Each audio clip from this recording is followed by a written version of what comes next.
Hey, Don Peterson here. Welcome to the Swing Factory Golf Show.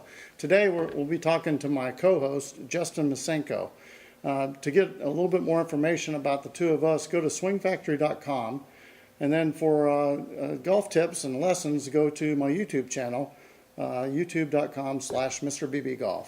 Enjoy the show. Yeah. Hello, everybody. Welcome to the Swing Factory Golf Show. My name is Don Peterson. I have with me here Justin Masenko. And Justin has been nice enough over the last couple of weeks. If you've tuned in, we've had a couple of shows where he interviewed me and gave you, the audience, a chance to get to know me. So this week it's my turn to interview Justin a little bit so you can get to know him. Lucky you. So, you know, most golf professionals, and you know, I've heard you say this, so that's why I'm going right back to it. Most golf professionals grow up playing a lot of golf. They're good junior players. You know, they had a lot of success when they were a kid, and it's just like, what's the next progression? I won small junior tournaments, and I won bigger junior tournaments, and I won in high school, and then I won in college, and then you know, but you started off golf a little differently than that, didn't you? Yeah, so I started in the business basically as my first summer job. I worked at a golf club called Steel Canyon Golf Club, and you know, it's a little executive course. You know, obviously you know where it is. You were in high school, right? Yeah, I was in high school. I'd played golf a little bit growing up, but I was really into other sports. Right. You know, and I wasn't a member of the club or anything, so I just didn't have access to a golf course. What were the other sports you played? I was a lacrosse player. That's main thing. You know, my family's full of lacrosse players. Right. My little sister's playing at Notre Dame right now. And your mom coached, right? Right, and my mom's still a coach at Cambridge High School. And, you know, she played college lacrosse as well. So that's really what I did throughout high school. Right. And golf was to make money, but I ended up really liking it. I really enjoyed it and just took a really big, you know, I caught the golf bug really early. Right. You know? So, you know, you're playing lacrosse, you're working at a golf course. You started liking golf maybe as much or maybe a little bit more than lacrosse? I would say as much, if not more. Right. So when did your focus switch? The issue is I was decent at lacrosse, and when I first started off at golf, I wasn't that great at golf, you know. But I did play a lot. I improved really fast. Nice, yeah. Now, when the focus switched was the summer going into my senior year of high school. You know, that's when we're starting to look for colleges. And I was always interested in what my bosses did at Steel Canyon and you know, what career path led them there. I didn't know anything about it. And then I found the Mississippi State Professional Golf Management Program. Right. And, you know, that's great because I was able to graduate with a marketing degree and graduate a PGA Professional as well. And the only issue was to get into the program, I had to have a 6 handicap. And, you know, I just started playing. I wasn't right. So that good. Let's go back to the senior year in high school. You still weren't playing very much golf. You were still focused on lacrosse. Right. And then when did you really start focusing on golf full time? And you tried to lower. You didn't have a chance to play high school golf then, did you? Right. Yeah. So I never played high school golf, but the summer going into my senior year, I wasn't playing lacrosse because it wasn't season, and I spent every day at the course just trying to get down to that 6 handicap, and that's where I really kind of developed the game. That's when I read your book. Right. Okay. Because your book was on display there, and I was working, and when it rained, it was really slow, so I got to go in the shop, and I actually read your book. But all right, so you got a late start in golf. You really didn't play any competitive golf then, all through high school. You decided to sign up in a professional golf management program, okay? Yeah, and you're really a novice. You're a beginner. So right. And the other thing I might add is you're left-handed. Yeah. So you got all these strikes against you. Yeah, that's what was in. You know, back to the left-handed thing. That it was hard finding clubs. Yeah. I had to search on eBay for a couple days. So even in today's day and age, it's harder to find left-handed clubs than that. I think the lefties out there could attest to that. You know, I spent my first paycheck I got at Steel Canyon on golf clubs, because I really wanted to play, and Yeah, so I was a real novice into the game, but I was able to play enough and I was athletic enough to develop a good enough game to get into the program. So the reason they have the you have to have a 6 handicap is you have to pass playing requirements, obviously, to become a PGA professional. Right. So the school won't even take you on if you don't have a shot at it, you know. So tell us about that first year, because you had kind of a rude awakening when you went out there and tried to play, right? I've told you this story, but you know, so it was my first competitive round, and I played awful.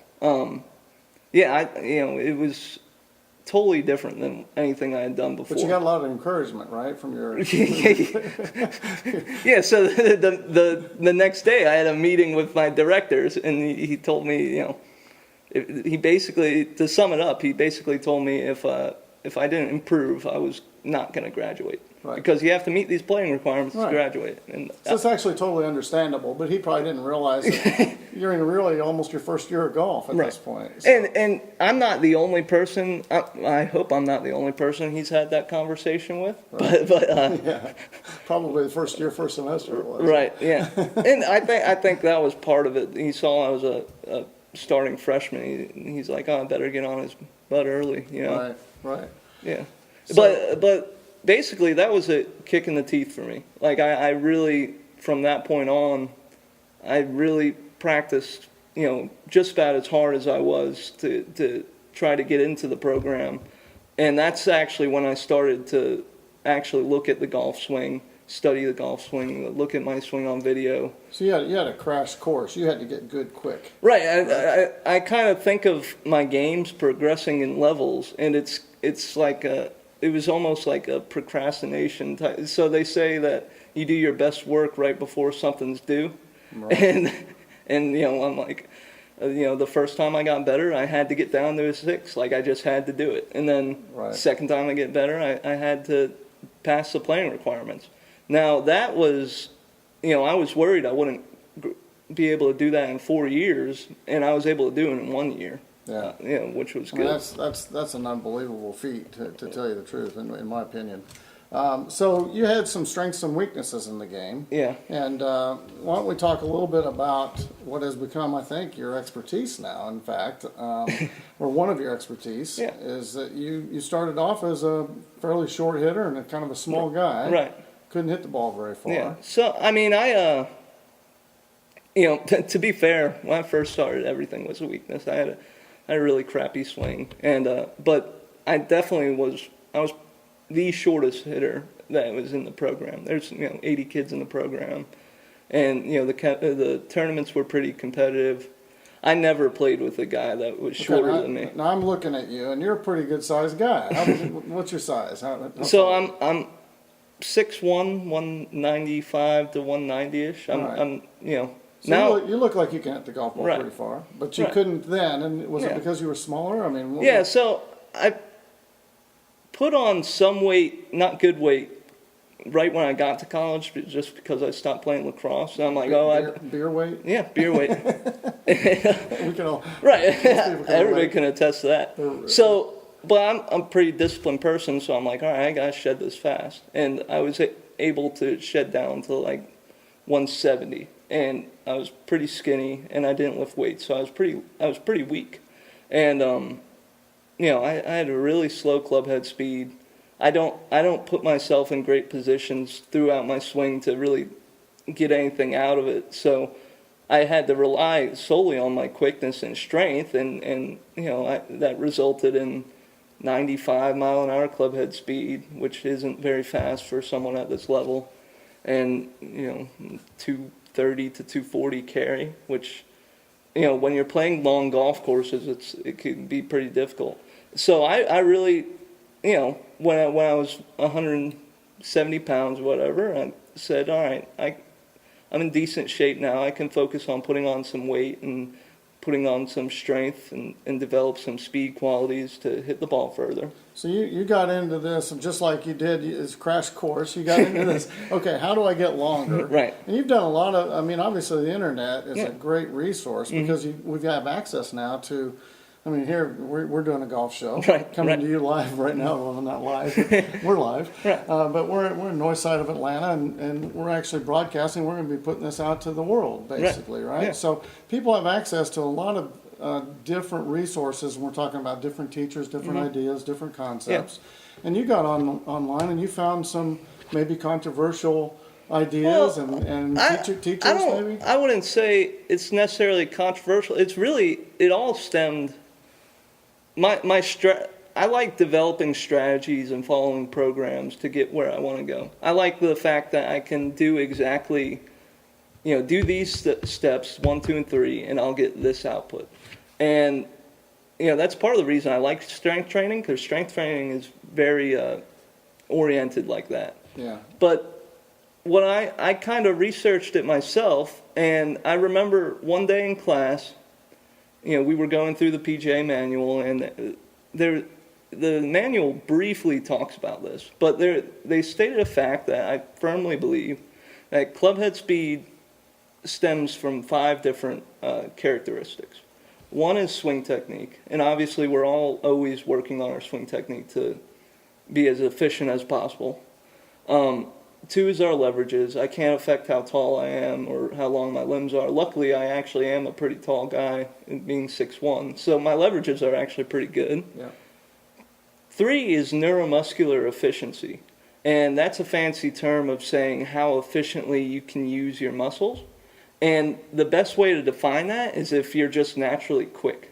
So if you were a naturally quick athlete growing up, playing other sports, playing basketball, you're the quick, squirrely guy, you probably have good neuromuscular efficiency. And I think you've told me before that that was you. Yeah, yeah. For a small guy, I think I was very much that way. Yes. Yeah, and I wasn't. That was actually one of the reasons. I was good at lacrosse, but I wasn't super fast. So I didn't have colleges knocking on my door. So I don't have great neuromuscular efficiency.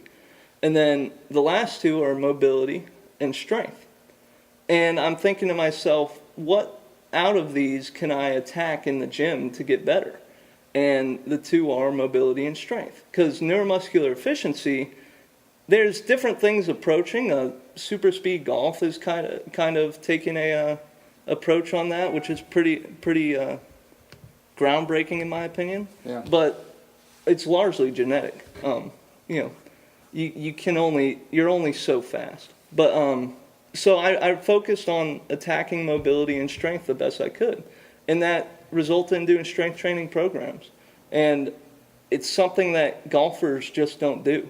It seems like PGA Tour players are afraid to put on any sort of weight. You see, in my opinion, you need to be conditioned enough to walk 18 holes, and that's really it. So there's no reason for me to be spending an hour on the exercise bike or anything like that, where I'd rather be under a barbell or picking deadlifting and bench pressing.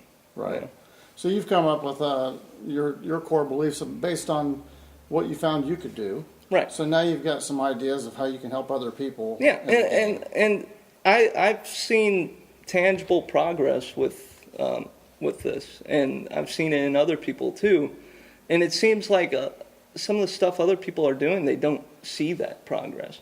I gained a lot of strength. I think I remember me deadlifting in the mid 200s. Now my deadlift is 545 pounds, which is pretty strong. And believe it or not, my clubhead speed has gone up a lot with that. Right. You were just hitting over here, and we were at, what, 7 hours, 90 some miles an hour? Yeah, and I think it was hovering between 90 and 95. Yeah. So. And that's a pretty stout 7-iron. That is. Yeah. That is. I'd be glad to be there at my age. So, all right. So we've gone over a little bit of that. Now you've followed some guys online, and Right. there's some strength training guys. They're not necessarily golf guys, though. Yeah. Right. So I'm a big fan of the starting strength. Mark Ripito is his name. He's a strength coach, and he wrote a book called Starting Strength and created a whole organization about it. And I think it's brilliant. He says in the book he defines a good exercise on exercises that use the most amount of muscle mass, the most amount of weight, and the greatest effective range of motion. And that ends up being the squat, the deadlift, the press, the bench press. And so that book was a big influence on me. Then there's other guys. One of my favorite podcasts to listen to is the Juggernaut Training Systems podcast. And that's Chad Wesley Smith and Max Ada. And they're big strength guys, Olympic lifting and powerlifting guys. And I think Chad Wesley Smith was a thrower in college, and that's his background. But that's getting so obviously there's when I was growing up, I never really ever thought about strength training or anything like that. And to be fair or honest with you, I always felt like I was one of the longest hitters. It's like I played with, back in the day, I played with Jim Dent, I played with Scott DeCandy, I played with some of the long drivers, and I felt like they could hit it further if they reached back. Right. But if we just played on the golf course, I was hitting it just as far as they was. So I never felt like I had to do anything special to gain length. I just needed to hit golf balls. Now, I remember watching the Superstars years ago, and Joe Frazier, I think it was Joe Frazier. He was one of the famous boxers, right? Right. And he was on the Superstars, and he chose weightlifting as one of his contests, right? So he went in there, and they were trying to lift weight. And I can't remember what they were trying to do. They were trying to get it over their head, is all I remember. And he couldn't get a couple 100 pounds up over his head. Right. And somebody who was much smaller did it. And so they interviewed Joe, and they said, "Man, you're in the gym all the time. You're lifting weights." And he goes, "Oh no, I never lift weights." Right. And so here's a boxer who everybody kind of assumed lifted weights, and he goes, "No, we never lift weights." He thought that it kind of slowed him down. So I think there's like you mentioned specificity. Thank you. I knew I was going to struggle with that. But you mentioned that all the time. So why don't you talk a little bit about that? Yeah. I think regarding that example, we got to remember that genetics play a huge role, and it kind of plays to the detriment. Some people are just God-given strength athletes. They say Bo Jackson never worked out or even practiced, and obviously we saw what he ended up doing as an athlete. And and then some people need to lift weights to become stronger. And as far as Joe Frazier not being able, it's possible he.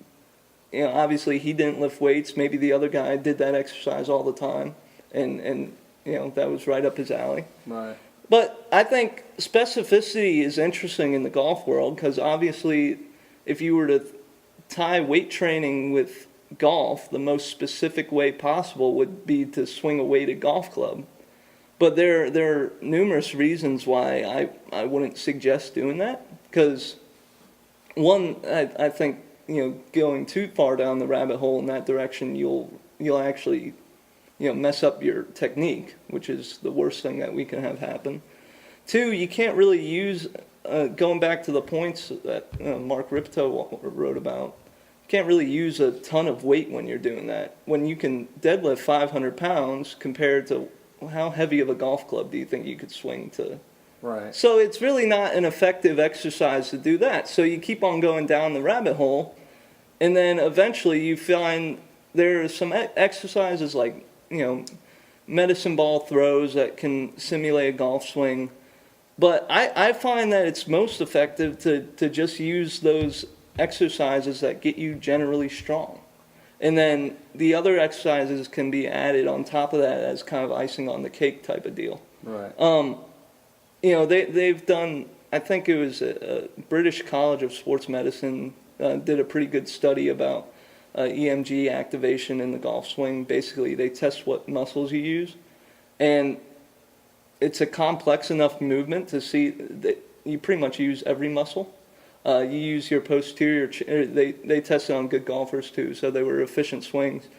And if you were to use a muscle group more than the other, it'd be the posterior chain. So that'd be your hamstrings, your glutes, and your lower back, which is the muscles you train specifically in a deadlift.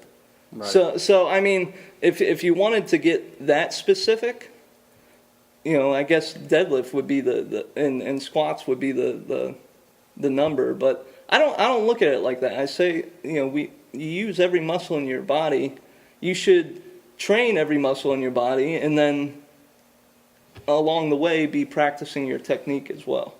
Excellent. Yeah. So I mean, and I've seen a lot of progress doing this, and I think more people should think that way. Well, that's great. We're going to take a little break here and hear from one of our sponsors, and we'll be right back and ask Justin a few more questions. All right. Earnest Sports Portable Launch Monitor displays your ball speed and distance instantly after pairing the ES12 with your smart device. Our free app allows you to hear distance 277 yards and see your results. The new improved app features include range session, club gapping, and much more. The ES12 provides information at your fingertips, ready for analysis. The results? An improved golf game and a lower score. Know your distance with the ES12. We're here today again with coming back with Justin Masenko, and we've been talking a lot about weight training and golf, and there's a lot of criticism out there, and I'm sure you'd love to address some of that. Yeah, I mean, I like addressing it because I think people are just kind of misinformed about it, and it really is something that people criticize all the time. Talking about it seems like people either are all for it or they're really against it. What do you feel about like injuries? You think you get injured more because you lift weights? So injuries in the weight room happen mainly because of two things. One, if they're doing a bad program and they're doing too much too fast. I think of the high school kid that's just maxing out as much as he can all the time in the high school gym. That's not what we're doing. What I like doing is programming, and I know exactly what I'm going to do in the gym every day for 12 weeks. So it's much more calculated than that. And when you're doing it like that, injury is much smaller. It doesn't happen as much. And then the other thing is if you use bad form. Right. That can cause injuries as well. So if you take those two variables and you actually control those, weight training is a form of injury prevention because it not only makes your muscles stronger, but it makes your tendons and your bones stronger as well. Well, we had a conversation about a week ago, and I was telling you about when I was younger. I remember when I was in my 30s, I had an apartment, and there was a gym, that we could work out. Right. And I went in there one day, and I don't know, you call this the flies? Yep. Yeah. So I did a couple of those. I remember somebody had extra weight on there, and I didn't look at it, and I just did one, and I kind of twinged it. I remember it was my left shoulder. Right. And something hurt. Yeah. And I remember I never thought anything about it. Went out, started playing golf that afternoon. I pulled the club out of my bag, and it hurt. Mm-hmm. And I thought, well, it'll go away because I've injured myself in the past, and it's always gone away. Right. Well, I pulled the club out the next day, and the next day, and the next day. And after 4 or 5 days, I'm going, man, this just is not going to go away. Yeah. So I didn't really know what to do. And so I thought, well, heck, I injured it doing the fly. So I went back in to the gym, and I put it on 0 weight. Yeah. And I started doing the motion. Right. Right? And it hurt like crazy. Right. And then I thought, well, maybe I shouldn't do that. Next day I went in and I put it on 5 pounds, and I did it again. I did 20 reps or something like that. And I think I told you this. It went away after about 4 days. I got up to 30 pounds or something, and it just totally went away. Yeah, and it's funny because most people will be like, oh, I must have tore or pulled something in my shoulder. I'm not going to use it. Right. And you actually took the opposite approach and tried to, you said, I'm going to move it until it feels better.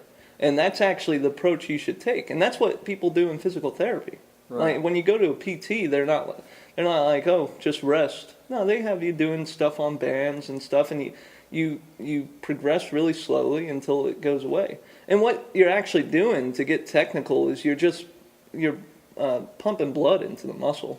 Right. And you're pumping bad blood out, pumping good blood in.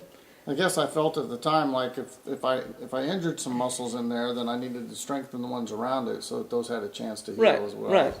And I don't know what I was doing, but I fixed myself. You didn't know what you were doing, but you did the right thing. The wrong thing would be to just not use your shoulder. And then I Right. guess another wrong thing would be if you doubled the weight and went in there, because Right. that would have been bad as well. Right. So they say when you tear something or when you pull something, you should really do a lot of just very, very light weight and high reps, just the motion going through it. Right. Obviously, I'm not a PT, so I can't give any medical advice. But You're not PT, but you did go to TPI school recently, and yeah, same thing, right? you want to give us a few words about that. What did you feel about that? I really enjoyed it. TPI really attacks. I get the feeling from TPI they really attack the movement part of fitness.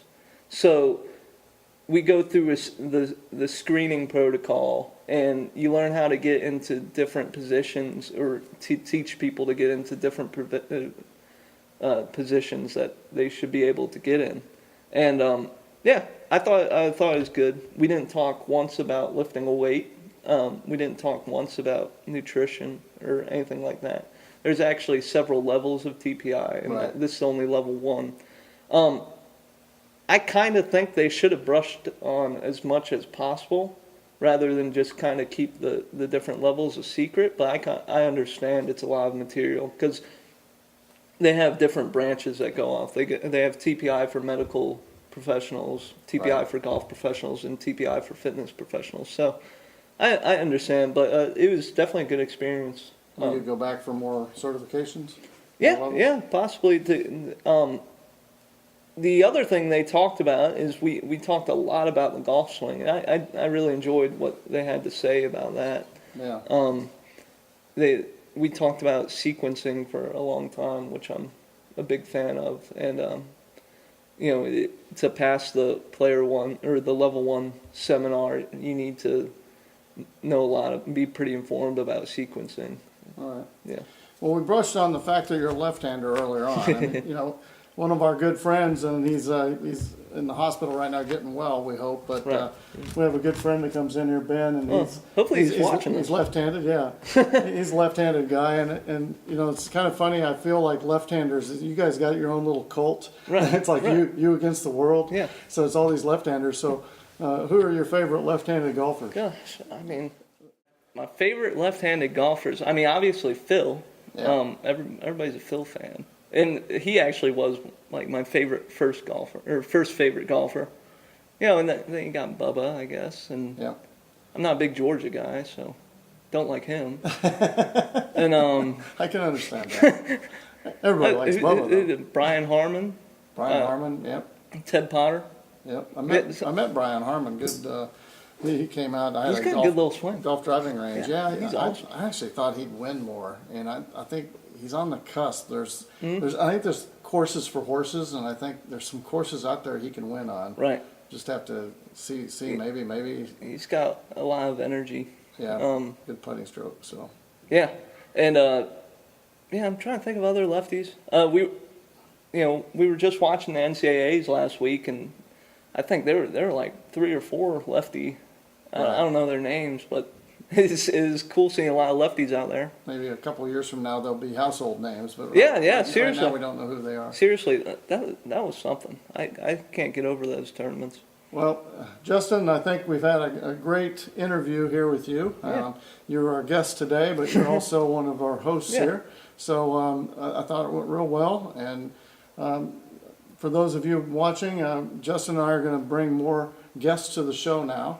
Yeah. And he's got a few ideas about people to bring on, and I've got a few ideas. So we want you to come back and tune in and watch some more of our shows. I can't wait to get rolling with this. I think it's going to be great. We're going to have good guests. We'll do certain topics we want to discuss as well.